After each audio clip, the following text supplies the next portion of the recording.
This is a barrier designed to keep Hamas in, and Hamas decided they didn't want to be kept in anymore. But when Hamas made entry into a kibbutz, understand they knew who the security forces were. They knew where the weapons were. They had very good intelligence, and their job was to eliminate the ability of the Israelis to resist this attack. So yeah, they attacked homes. They attacked the homes of the security force, and people died. It's tragic. But this wasn't the wanton slaughter of civilians, innocents, and stuff that the Israelis are putting out. This was a carefully calibrated military assault with distinct military objectives.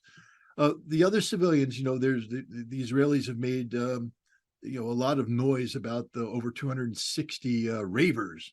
These young people out in a party in the desert, near Gaza, and Hamas hang gliders landed amongst them. And according to the Israeli narrative, they were slaughtered by Hamas. Hamas just ran amok and killed these people. They were trying to escape, but the evil Hamas shot them down. What they don't talk about is that there was actually Israeli security forces in the area who engaged Hamas in a crossfire. Many of the people were killed in that crossfire. Hamas wasn't targeting these civilians per se. Hamas was engaged in a fight. And then the Israeli helicopters showed up. And there's leaked footage now.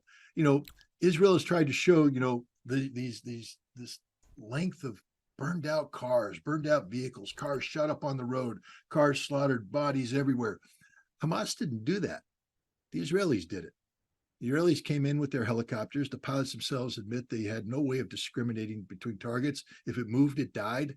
So the pilots killed the vast majority of these Israelis. Israeli pilots killed the vast majority of the people who lost their lives at this rave. Hamas's goal wasn't to go out and occupy territory.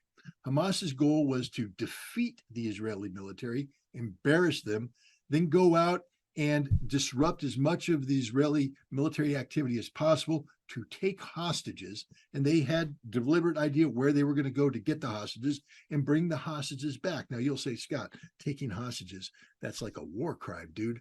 Well, no, these were prisoners of war. Every military in the world. What the Hamas was doing was taking these people, not necessarily for the intelligence collection benefit, but because Israel has thousands of Palestinians in prison. Most of them haven't been charged with anything, just existing.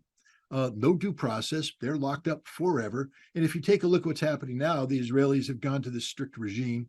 They're sleeping on stone beds, no mattresses, water, no other drinks, very rudimentary food. It's torture. It's literally torture.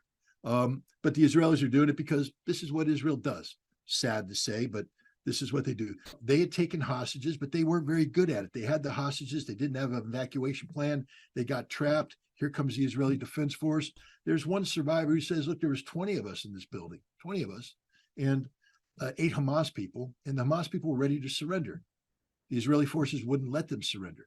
Took them under fire, took us under fire, killed 18 of us, killed the 8 Hamas people, wounded 1. I was unscathed. She tells this story.